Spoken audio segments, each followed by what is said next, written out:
آج کے آپ کے ہفتہ واری پروگرام میں آپ سبھی کا خیر مقدم ہے۔ جیسا کہ اعلان کیا گیا کہ آج کا موضوع مظلوم فلسطینیوں کو طلبہ کی حمایت، ایک تاریخی موڑ۔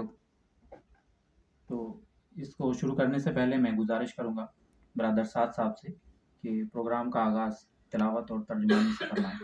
برادر سعد صاحب۔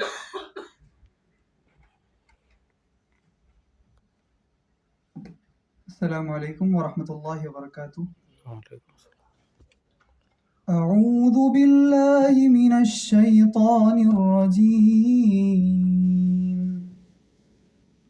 بسم اللہ الرحمن الرحیم۔ وَإِذْ قَالَ مُوسَى لِقَوْمِهِ يَا قَوْمِ اذْكُرُوا نِعْمَةَ اللَّهِ عَلَيْكُمْ إذ جعل فيكم أنبياء وجعلكم ملوكا وآتاكم ما لم يؤت أحدا من العالمين يا قوم ادخلوا الأرض المقدسة التي كتب الله لكم ولا ترتدوا على أدباركم فتنقلبوا خاسرين 40 سنة يتيهون في الأرض فلا تأس على القوم الفاسقين۔ ترجمہ: یاد کرو جب موسیٰ نے اپنی قوم سے کہا تھا کہ اے میری قوم کے لوگوں، اللہ کی اس نعمت کو یاد کرو جو اس نے تمہیں عطا کی تھی۔ اس نے تم میں نبی پیدا کیے، تم کو فرما روا بنایا اور تم کو وہ کچھ دیا جو دنیا میں کسی کو نہ دیا تھا۔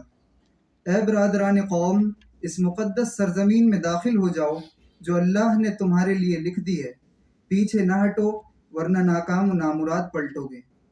انہوں نے جواب دیا، اے موسیٰ، وہاں تو بڑے زبردست لوگ رہتے ہیں، ہم وہاں ہرگز نہ جائیں گے جب تک وہ وہاں سے نکل نہ جائیں۔ ہاں اگر وہ نکل گئے تو ہم داخل ہونے کے لیے تیار ہیں۔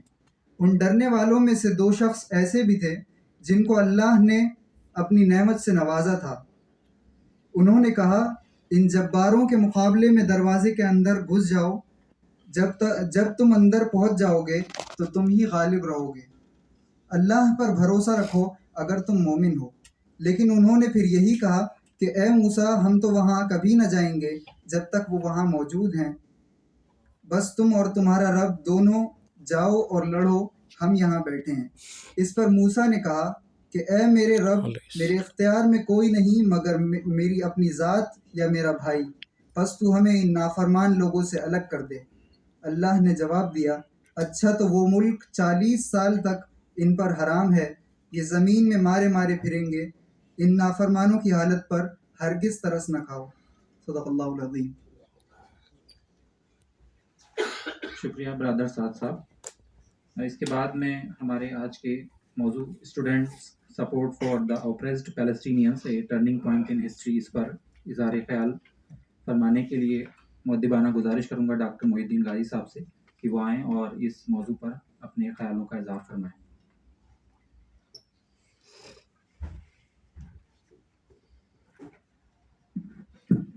بسم اللہ الرحمن الرحیم، الحمدللہ رب العالمین، والصلاة والسلام علی النبی الکریم الامین وعلی آلہ وصحبہ اجمعین، اما بعد۔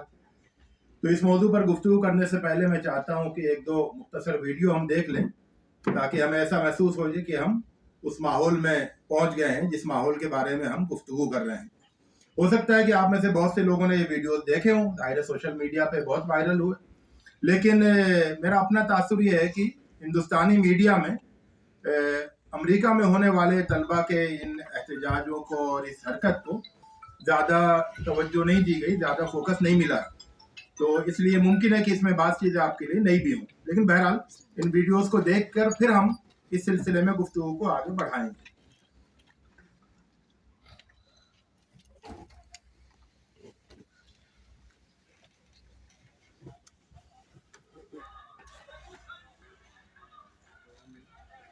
یہ ایموری یونیورسٹی ہے، اس میں یہ کیمپ لگائے ہوئے ہیں، یہ خیمہ لگائے ہوئے ہیں. یہی احتجاج کا وہاں طریقہ ہے کہ یونیورسٹی کے کیمپس میں میدان میں اس طرح کے ٹینٹ لگا لیتے ہیں اور اس میں جا کے بیٹھ جاتے ہیں اور پھر ان کا احتجاج وہاں پر چلتا رہتا ہے. تو اب یہ ان کو گرفتار کیا جا رہا ہے.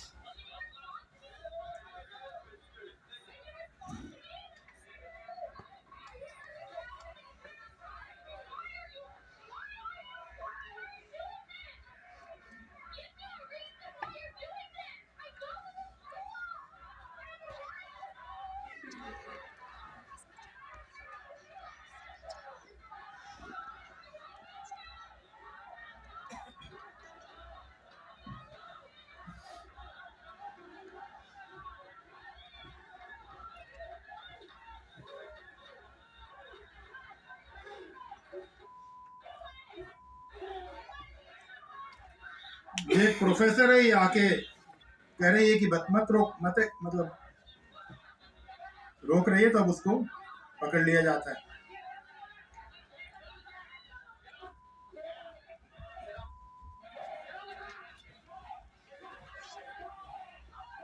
یہ پروفیسر ہے وہاں پر یونیورسٹی میں.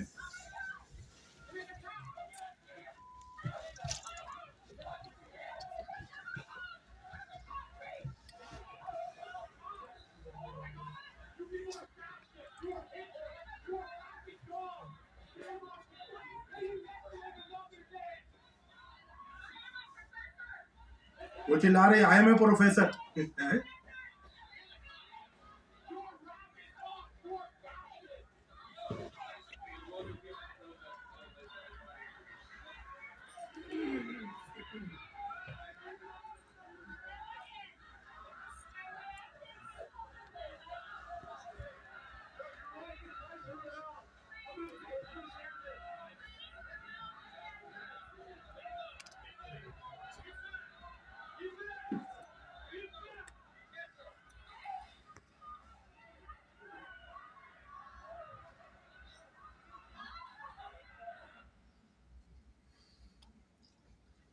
تو میرا خیال ہے کہ اس سے اتنا دیکھنا کافی ہے نا، باقی آپ لوگ پھر سوشل میڈیا پر دیکھیے گا.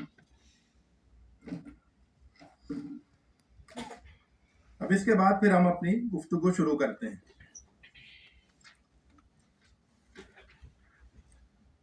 تو سب سے پہلے ایک بیک گراؤنڈ آپ کے سامنے پیش کریں. وہی کہ جیسا کہ آپ جانتے ہیں کہ 7 اکتوبر کو ایک بہت بڑی واردات ہوئی، ایک بہت بڑا واقعہ پیش آیا. وہ یہ کہ غزہ جو کئی سالوں سے حصار میں تھا، گھیرا ہوا تھا اور حصار میں شدید قسم کے حالات سے دوچار تھا، وہاں سے تحریک مزاحمت کے کچھ ایک مجاہدین کا ایک گروپ وہاں سے نکلا اور انہوں نے حصار کو توڑا، اور توڑنے کے بعد وہاں پر گویا کہ وہاں سے کئی فوجیوں کو، مرد اور خواتین کئی فوجیوں کو، اور جو وہاں پر آ کے غیر مطلب فلسطینی آبادیوں میں زبردستی آباد ہو گئے، ان کو وہ گرفتار کر کے لے گئے. اور لے جانے کے بعد انہوں نے یہ اعلان کیا کہ ہمارے پاس آپ کے 150 200 300 لوگ ہیں، اس کے مقابلے میں آپ کے یہاں ہمارے تقریباً 10,000 افراد قید ہیں. آپ کی قید میں 10,000 کے قریب عورتیں، مرد، بچے، بوڑھے ہیں جو کئی سال سے قید میں ہیں. تو اب ان 250-300 لوگوں کے بدلے میں آپ ان 10,000 لوگوں کو چھوڑ دیں، اس کے بدلے میں ہم اس کو چھوڑ دیں گے، انہیں چھوڑ دیں گے. لیکن اس کے اسرائیل بجائے اس کے کہ اس ڈیل پر غور کرتا، اس نے طاقت سے مسئلے کو حل کرنے کی کوشش کی اور بہت بڑے پیمانے پر فوجی کارروائی شروع ہو گئی. جو پہلے فضائی حملہ شروع ہوا اور فضائی حملے میں بے تحاشا گویا کہ عمارتوں کو مسمار کیا گیا اور اس میں رہنے والے لوگوں کو بڑے یعنی ہزاروں کی تعداد میں لوگ شہید ہوئے. تو 12 اکتوبر کو سیکورٹی کونسل کا اجلاس بلایا گیا اور جس میں یہ ہوا کہ جنگ کو فوراً بند کرنے کی قرارداد پاس کی جائے، کیونکہ اس وقت تک اسرائیل بھی بہت زیادہ نقصان پہنچا چکا تھا اور تقریباً